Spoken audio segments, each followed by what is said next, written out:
మనం కొద్దిసేపు మాట్లాడుకుందాం. ఈ స్త్రీలో ఒక 3-4 విషయాలు మనం గమనిద్దాం. ఏం లేదు, ఈమె పేరుకు అర్థం ఏంటంటే యాయాలు అనే పేరుకు అర్థం ఏంటంటే కొండ మేక అని అర్థం ఏమిటగా. నిజంగా మేకలు ఎన్ని రకాల మేకలు ఉంటాయి? చాలా మేకలు ఉంటాయి కదా, రకాల మేకలు ఉండొచ్చు. పొట్టేలు కాదు, అది గొర్రె.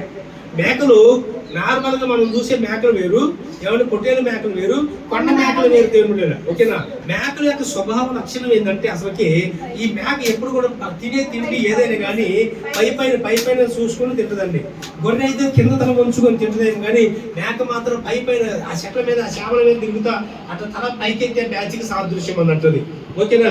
అయినా కానీ ఈమె చాలా మంచి వ్యక్తిత్వం కలిగినటువంటి ఆమె. ఈమె గురించి కొన్ని ప్రాముఖ్యమైన విషయాలు మనం నేర్చుకుంటూ తెలుగులేరా. ఓకే, జాగ్రత్తగా గమనించండి. పరలోకపు తండ్రి అయిన దేవుడు మనకు సహాయం చేయను గాక. ఆమేన్. హల్లెలూయా.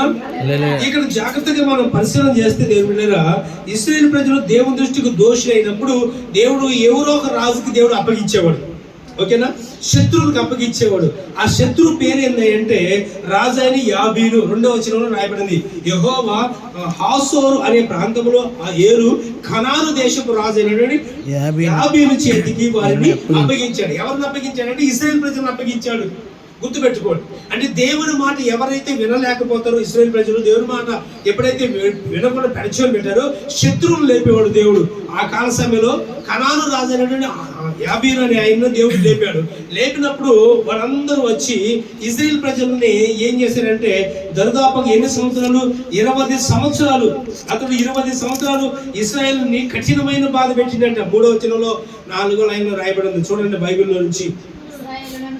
ఇశ్రాయేలును అతడు 900 ఇనుప రథములను అతడు 20 సంవత్సరాలు ఇశ్రాయేలు ప్రజలను బాధ పెట్టి కఠినమైన బాధ పెట్టాడు. యెహోవాకు అప్పుడు మొరపెట్టారు. ఎవరు బాధ పెట్టిందంటే సీసేరా. ఈ సీసేరా ఎవరు అంటే యాబీను సైన్యాధి అధ్యక్షుడు. రాజేమో యాబీను, సైన్యాధిపతి ఎవరు? సీసేరా. సీసేరాకు 600 రథాలు 900 రథాలు ఉన్నాయి, బలమైన రథాలు ఉన్నాయి. ఆయన ఎన్ని సంవత్సరాలు ఇశ్రాయేలు ప్రజలను బాధ పెట్టినట్టే దరిదాపుగా 20 సంవత్సరాలు కఠినమైన బాధలు పెట్టాడంట. అదే సమయంలో దేవుడు ఒక నాయకుడిని దేవుడు ఎన్నుకున్నాడు, ఒక నాయకురాలు దేవుడు ఎన్నుకున్నాడు. ఆమె ఎవరంటే లబ్బిదోతు భార్య అయినటువంటి దెబోరా.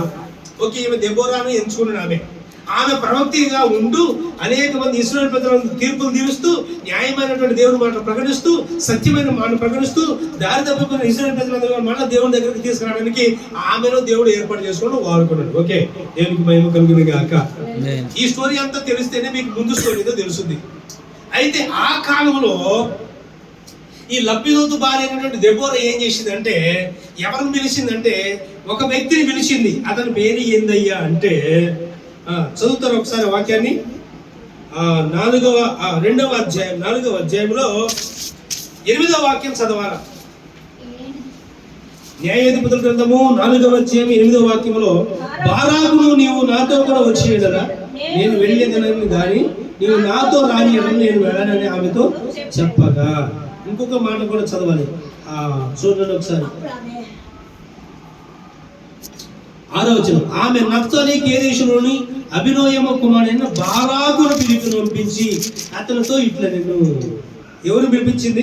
బారాకును పిలిపించింది. ఈ బారాకును పిలిపించి అతనితో ఏమంటుందంటే, నీవు వెళ్ళి నఫ్తాలీయులను జెబూలూనులను 10,000 మందిని మనుషులను తాబోరు కొండ ఎద్దుకు రప్పించము.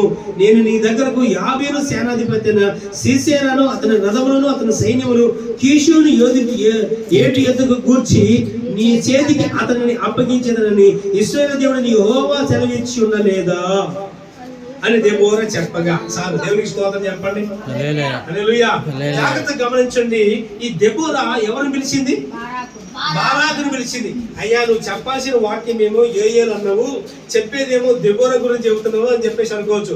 ఈ సంఘటన ఏదో మీకు ముందు తెలిస్తేనే ఆమె చేసిన పని ఏదో తెలుస్తుందండి. ఓకేనా? ఇప్పుడు బారాకును పిలిచింది ఎవరు?